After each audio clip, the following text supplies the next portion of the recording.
Good morning dear students, welcome to science class. Today we are going to start new chapter, that is gravitation.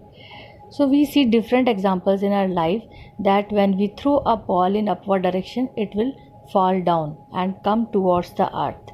Similarly, if anything detached from the tree like their leaf or fruits, they generally fall down towards the earth, right? And if we talk about rain, the rain is also fall towards the earth. So we see that almost all the things come down towards the earth and attracted by the earth. So here in this chapter we are going to discuss about the force that is attracting each and everything towards the earth, that is gravitation. So the study of gravitation started from Sir Isaac Newton. We will discuss how Newton comes to know about that force.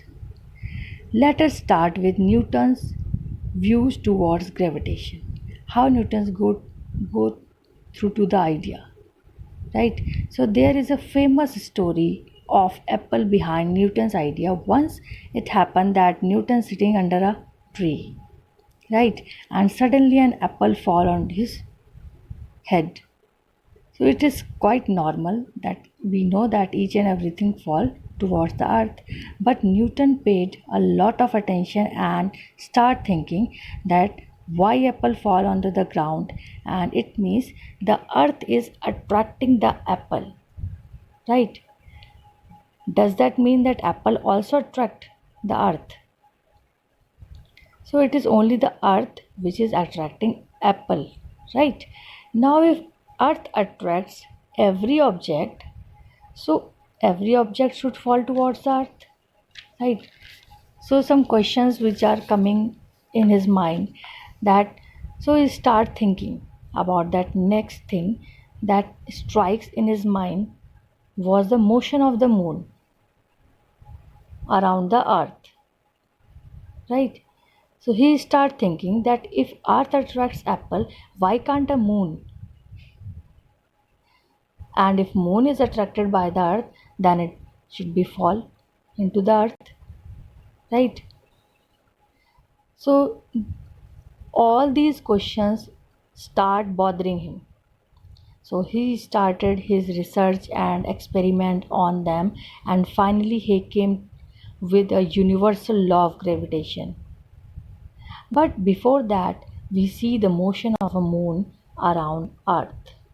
It is kind of circular motion, not exactly circular, it is just like elliptical. The motion of moon can be understood by doing this activity. We take a piece of thread and tie up stone at one end and hold the other hand of the thread and whirl. So we see that the stone moves in circular path with a certain speed and changes direction at every point.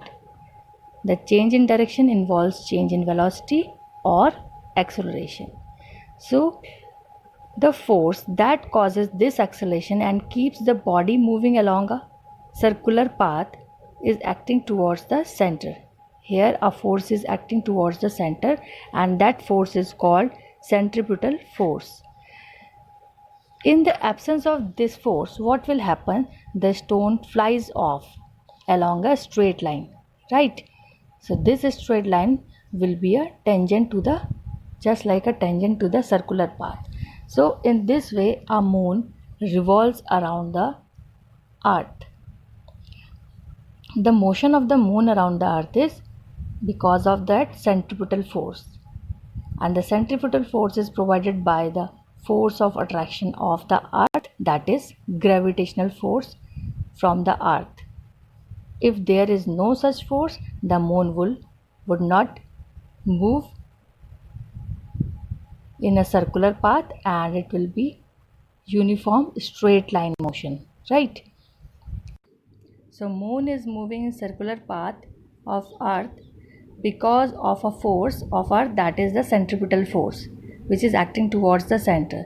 So Newton's comes to know that earth is attracting each and every object towards itself. Now another question is that only earth attracting or every object attracts another object? As Earth attracts Apple, does Apple also attracting Earth? Yes, but the mass of the apple is very small as compared to the Earth. So we are not able to consider the attraction of Earth toward the apple. It is clear from the Newton's law of motion, which we discussed in previous chapter, that is laws of motion, right? Newton's third law of motion states that every action have equal and opposite reaction, right? And another law, second law, says that F equals to ma. So F is the force. If force is constant, that is a gravitational constant, mass is or acceleration is inversely proportional to the mass. So here we see that the mass of the earth is quite large as compared to the apple, so we are not able to consider the attraction.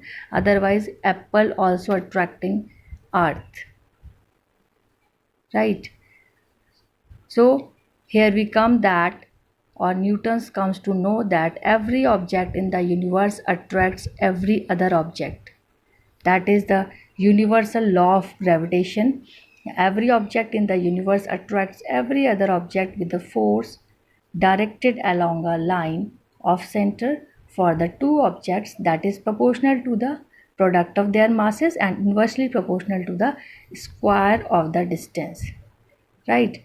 Here we take two bodies having mass capital M and small m, and we are calculating the force here.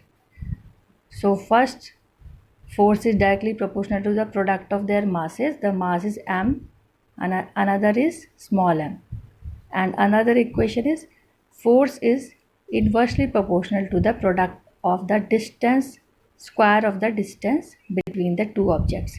The distance is denoted by d, so F is inversely proportional to the d square. When we put the two equations simultaneously, we get F is directly proportional to capital M small m by d square.